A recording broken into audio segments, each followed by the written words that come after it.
Yeah. Right. So we're back to the football referee. Do you want to do the introduction this time, Trevor? Yes, well, welcome everybody listening along to the Football Referee, our weekly podcast. We talk about all things football, hopefully men's game and women's game and international game. So that's there we are. I know that Emmy has got some subjects he's going to raise on this. So fire away, Emmy. Yeah. Right. So And I let me just say, I'm Trevor Gear, and he calls me Cuz. and I'm Emmy Hikins, and he calls me Bruv. So welcome That's to it.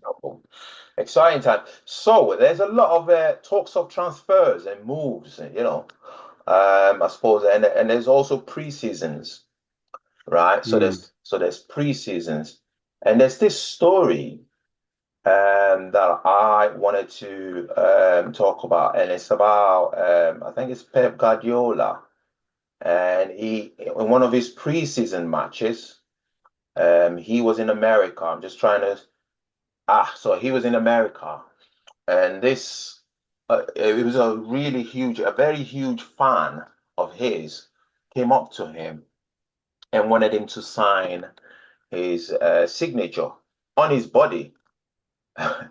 Anyway. As you do. and he was and the aim was that he was gonna then go to tattoo it into his body. Mm. And Pep Guardiola's response to that was, "Your wife is going to kill me." So, which meaning the guy's wife is obviously not very impressed with that. Just excuse me with the microphone there. Yeah. So the guy's wife is obviously not going to be very happy with that. And it was sort of like, oh, and the guy said something like, my wife knows that, I love you more than her. At And least then he's honest. and then Pep's response to that was, um, you're joking, right? No, I'm not, and stuff like that. And it just sort of, I suppose with football, the women sort of understand that where the men are a bit over the top when it comes to, with football and stuff like that. So they just sort Mm. of like, let us have that moment. But would you get away with that if no, that's not the question. This is a football show. Anyway, answer the question. This is a football show. But anyway, it just sort of shows you that the beauty of the game itself, in that people that are performing or people are idolized in this game. And the thing that I was thinking about, because I then read another story. Sorry, I'm just branching onto something else now. So I read another story still on Pep Guardiola, and he was like he was still scouting for players. And I'm thinking, well, this guy has a perfect team. He has a perfect squad. Why does he then need to go and change it? Who is he going to replace? What is his plan? What I mean, if you had a perfect team, Trevor, would you change it? Well, I don't know. It's a very good question because does a perfect team stay a perfect team for very long? Um, Life in general is all about change. It has to be. I think there's a phrase something along the lines, "If you're standing still, you're going backwards." And I've always believed in that. In any walk of life, we've all got to evolve. Certainly, if we're whatever we may want to be involved in, we have to evolve and learn that change is a good thing.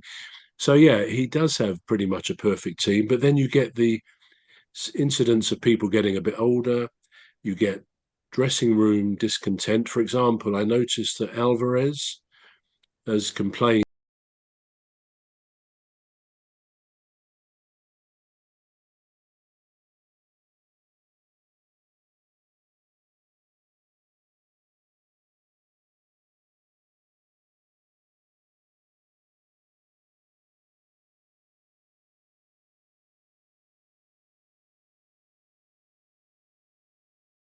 people getting a bit older. You get dressing room discontent. For example, I noticed that Alvarez has complained that he doesn't start enough matches for Man City. And I reckon he's got the strength to say that because he came, I think, fourth or fifth in the top 10 Ballon d'Or, Yeah. which yet again, Messi won his eighth one, I think, as the top player in Europe, isn't it? And he came pretty high up, did Alvarez. So it's given him a bit of confidence to go to Guardiola and say, look, I want to start more games. Because when he comes on, he does make a difference. He's very good. But then whose place does he take? If Haaland is playing, it's unlikely he can go in at that kind of position, obviously. But yeah, I don't think a perfect team stays a perfect team for too long.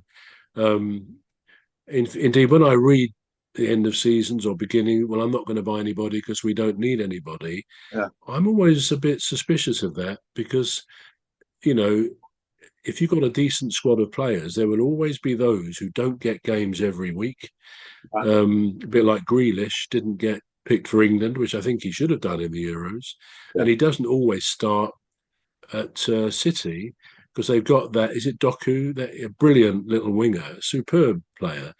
So if you've got good backup, a good squad, you're not going to keep a good squad happy in all cases. Some will say, look, I'm a footballer, I want to play football. And I understand the rotation system, but I want to play every week. So, yeah, I think someone like Guardiola will always be on the lookout for a good player. And I'm sure I read this week that he was asked if he wanted to, if he were to choose a Barcelona player, who would it be? I don't know whether you saw that. Yes, I So saw whether there's someone in Barcelona that's coming to him, to Man City, I don't know. But that. yeah, I think you've got to change. You've got to keep moving forward. And that does mean adding to or replacing.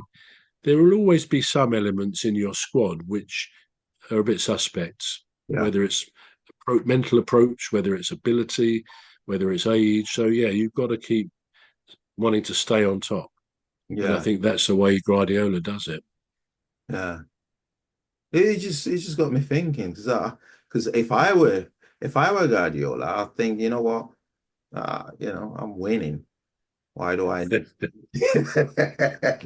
I'd say that because I'm Manchester Yeah, well, United. that's Yeah. That's complacence. It's complacency, though, isn't it? If you say, "Well, I'm winning. I've done it."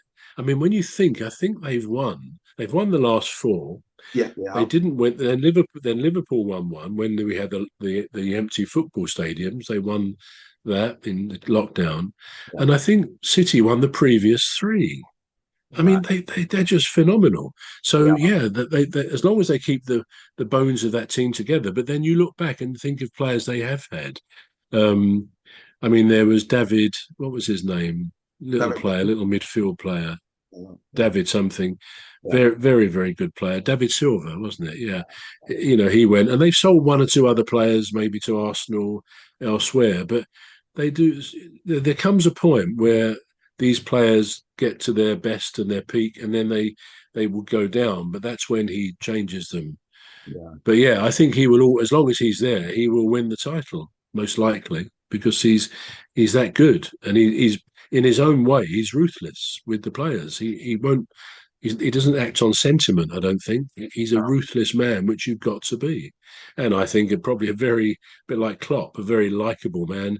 I think the players love these guys because they know they are winners, and Yeah. the players want to be winners as well. Yeah. That's true. Yeah. Well, let's see. Let's see who he goes for. It'd be, Yeah. yeah, yeah. I'll be interested to see who he actually, the set of, players that he actually ends up with, in addition to to the score that is already. Mm. Um, so the other one, Trevor, is there's this there's been this long running debate about who's better, and there's two players.